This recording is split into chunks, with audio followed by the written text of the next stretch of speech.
Hello random viewers, Zach here, and I'm going to be ranking the Akatsuki members from weakest to strongest in my opinion. This is all off the top of my head. I do not have a pre-written script, unfortunately. I tend to not finish scripts and procrastinate and, spend a literal eternity writing stuff, so I'ma just off the dome, you know what I'm saying? So, let's get into it with the weakest member of the Akatsuki. Okay, so, starting off with the weakest member of the Akatsuki, Hidan. Yes, it is Hidan. In my opinion, okay, you're entitled to your own opinion, and I think Hidan is trash. He's some weird Satanist kind of guy running around killing people, trying to say, oh, well, come to the way of Joshi and all that bullshit. Like, the guy ain't trying to hear all that. I mean, his weapon is pretty cool. Now it's a three-bladed scythe attached to a string. The way he fights with it is cool, but he's not cool. He's annoying. He's kind of a gimmick character, and the interaction between him and Kakuzu is pretty good. But personally, I don't like Hidan. I mean, I don't think he can't out Taijutsu Kakashi. Can't out Taijutsu Guy. Like, all he really has is Taijutsu. His powers is entirely dependent on his ability to consume your blood. Freaking stain looking motherfucker. And let's just say, for some reason, he can't get a taste or a drop of your blood. Then he wins. Because he's immortal, right? He can starve himself and kill you, but he lives, right? But it did say that if he goes without nutrition or water, he can still die. So I guess he is immortal, but not really. That blood power is ass. Okay, sucking up all that blood. That motherfucker got an STD. Know what I'm saying? He got an STD. Fuck Hidan, bro. I don't like this man. Drawing freaking pentagrams on the ground looking to sacrifice your ass. I don't like him. I don't. Weakest motherfucker. Now, I know some people might be upset if you made it this far. But like, why this motherfucker put Black Setsu over Hidan? Listen, Black Setsu is actually a menace, alright? He was throwing hands with the Mizukage. Well, I said throwing hands, but she didn't beat him or one-shot him. You know what I'm saying? He's a slippery banana himself. No one can touch this man. And after, messing around with them niggas, and then he left, went back. He was all up over Obito and shit. You know what I'm saying? Talking shit about everybody. That man didn't give a fuck. You know what I'm saying?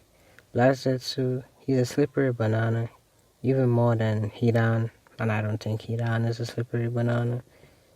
I'm pretty sure if he would have chopped his head off, he would not die, because it's just the way that he is. The white Zetsus, I think, was also part of his stuff too. So you can mass produce, create limbs. He's basically like a tree man. You can hide in the ground and record fights and listen to all that shit, man. He was basically like the recon man for the Akatsuki. But at the end of the show, Kishimoto's like, oh, Black Zetsu did everything. He set up y'all to make jutsu, to bring back Kaguya, all the feud between the Senju and the Uchiha. That was all his doing, man. It's all him. I don't know how I feel about that. That whole giving me a well-grounded story and then telling me, psych, it was this one character plan from all along. That's a bit annoying sometimes. But it is what it is, man. It is what it is. Black Setsu didn't have to do my boy Madara like that, man. Come on, Kishimoto. Why you do Madara like that, man? I really like Madara. You just get this nigga backstaff on this black ass plant nigga. Shit. The reason why I'm putting him higher than Hidan, cause that motherfucker slippery as hell. You know what I'm saying? How Hidan gonna even beat this nigga? He don't got no blood. Next up, we got Conan. I ain't gonna lie, she look good, but as a character, I don't know. She was really in the shadow of Nagato. Oh, what's Nagato? Yahiko. No, Yahiko's the other one. Okay. Yeah, she was in the shadow of Nagato, which is Pain, which the corpse is Yahiko. Basically Pain, right? She was in Pain's shadow for the whole, basically all of Naruto. We didn't really get to see her character do much.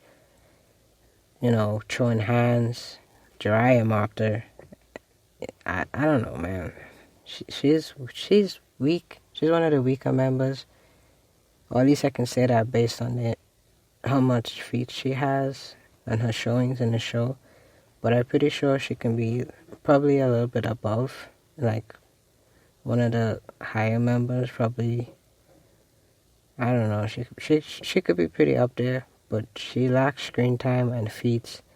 The best feat she has, or really the only feats I can say she have, is against Obito, Fake Madara, when that 10 million paper bomb. Granted, that was with prep time. So overall attack potency on the go, it's really hard to say who she really stacks up to. But Hidan is trash, and I still think she might be able to try hands with Zetsu, because she's pretty nimble and she can move and fly and all that manipulation shit. Like I said, if you were to chop her head off, I guess if she was in paper jutsu mode, you probably wouldn't kill her. You know what I'm saying? Who knows? But I'm gonna just put Conan there because of lack of evidence. She kinda bad though, but I don't really care about her that much. I'm sorry. Next up, we got Kakuzu. Now, a lot of people will probably be upset with this placement. Probably saying, oh, Kakuzu is a lot stronger than... Or saying probably Conan could beat Kakuzu. If you're saying that, then I'm sorry, you need help. Go back and watch the show. It's like saying One Punch Man could kill every fictional character in existence, but without evidence to prove that he can do so. Conan, yes, she's shown to be a decent fighter. She's shown to be strong. Her fight against Obito was pretty good. You know, that 10 million paper bomb was insane. Apart from that, there's no real feats to say that she can beat any of the Akatsuki members, much less the lower ones. But we do know that she's not total garbage. You know what I'm saying?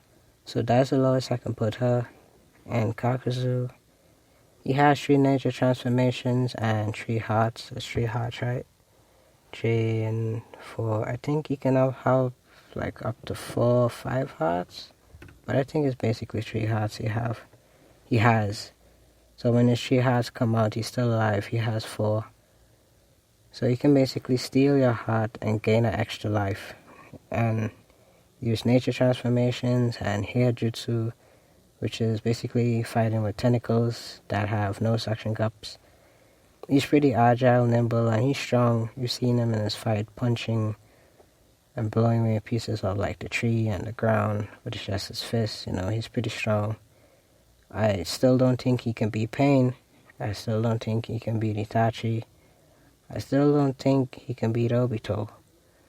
I still not sure if he can beat freaking Deidara or Sasori, because Deidara, even if he was to, damage him, with projectiles and his long ass hair shit, Deidara has like his suicide bomb. I can't remember, I think it's C4 or something. Then he got the microscopic nanobite explosion shit, but Sasuke wouldn't have been able to see through for the fact that he didn't have a Sharingan. The Sharingan made him to be able to see that, but I feel like Kakuzu won't have that information, you know, especially if they're just with the fight normally.